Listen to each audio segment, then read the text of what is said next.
Ang Pangasinan ay bayan ng mga matatapang at mapagmahal sa kanilang bayan. Isa sa mga pinakamalaking probinsya ng bansa na biniyayaan ng magaganda at sagana sa likas na yaman.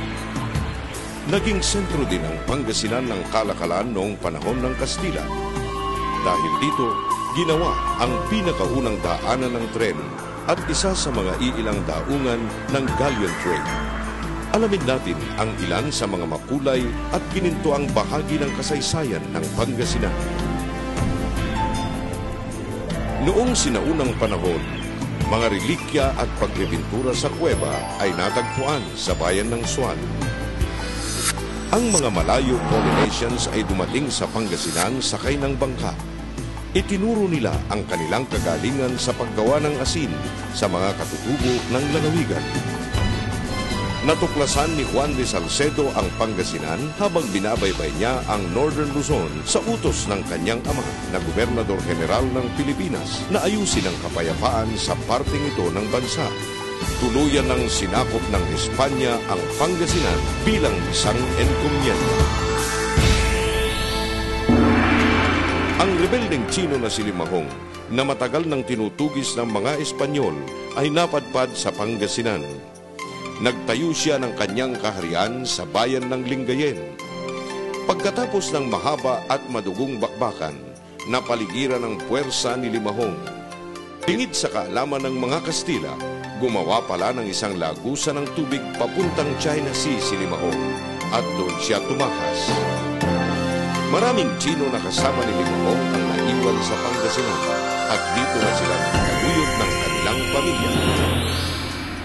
Ang Pangasinan ay ginawang isang alkadya mayor. Ang unang alkalde ay si Don Pedro Manrique. Sa panahong ito, napakalawak pa ang teritoryo ng Pangasinan. Ang tawag sa coastal villages na naging gawaan ng asin ay panag-asinan. At ang nasa loob ng lalawigan naman ay kabuluhan. Si Andres Malong na taga-Binalatongan ay namuno ng mga libu-libong kawal para maghimagsik laban sa mga Kastila. Naideklara ni Malong na malaya ang Pangasinan. Subalit wala pang isang buwan ay nakuha uli ng puwersa ng Kastila ang lalawigan. Sumunod na naghimagsik laban sa mga Kastila si Juan de la Cruz Palaris na taga-Binalatongan din. Nagtagumpay si Palaris na gawing malaya ang Pangasinan ng 2 taon. Nang mahuli si Palaris, nagwaging muli ang mga Kastila at ginawang San Carlos ang pangalan ng Binalatongan.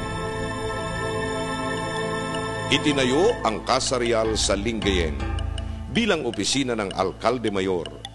Ang alkalde noon ay tumatayong parang gobernador sa kasalukuyan. Binuksan ng pamahalaang Espanya ang daungang dagat sa bayan ng Suan para sa kalakalan sa ibang bansa at pagawaan din ng barko.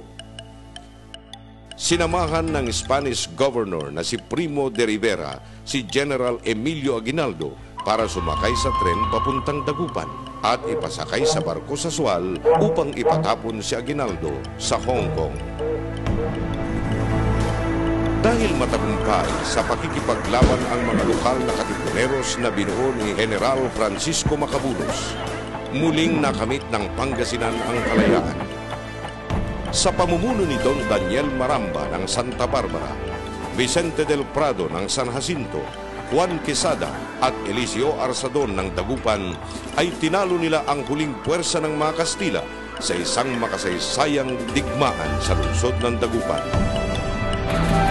Inilipat ang provincial capital sa San Carlos para mailayo ito sa bantang pagsalakay ng mga Amerikano na pwedeng manggaling sa Lingayen Gulf.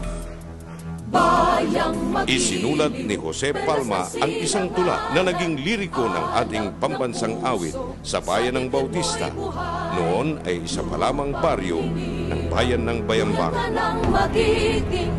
Inilipat pansamantala ang kapital ng Pilipinas sa bayan ng Bayambang ni General Emilio Aguinaldo na noon ay kasalukuyang Pangulo ng unang Republika ng Pilipinas.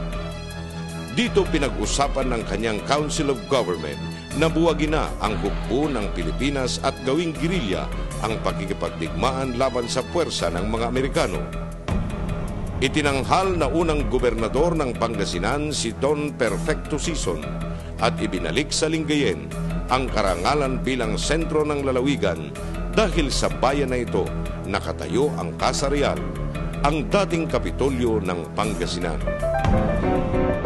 Ang unang pampublikong high school ay itinayo sa Lingayen.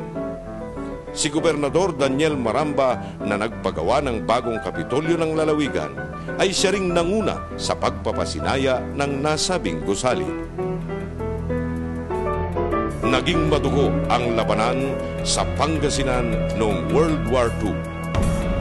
Nang umatras ang mga sundalong Amerikano kasama ang mga kawal na Pilipino papuntang Bataan, ang mga Hapon ang sumunod na naghari sa lalawigan. Inilipat ulit ang provincial capital sa Dagupan ng mga opisyalis ng Japanese-sponsored national government.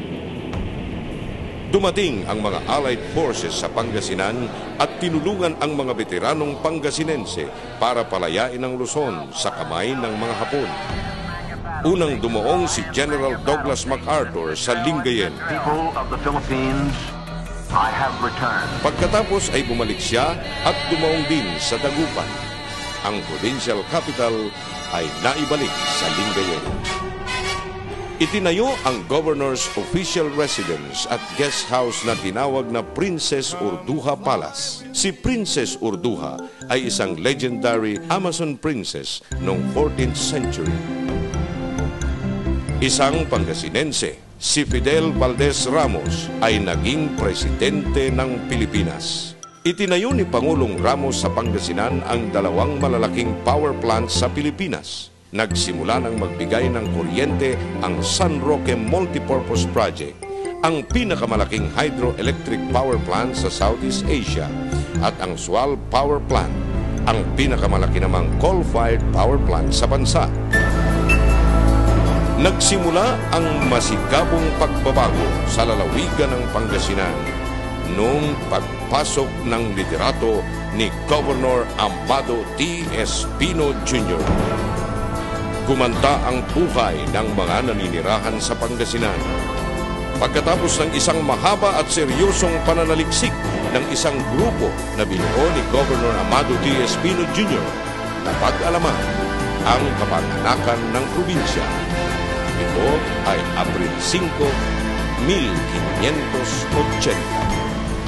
Sa kauna-unahang pagkakataon, ipinagdiwang ang tunay na founding date ng Pangasinan noong 5 ng Abril, taon 2010 sa Season Auditorium. Sa taon ding ito, inilunsan ang I Love Pangasinan Movement.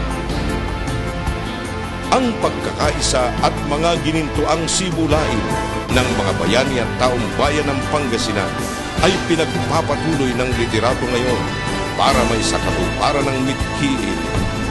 Mission ng Pangasinan, the best place to invest, work, live and raise family.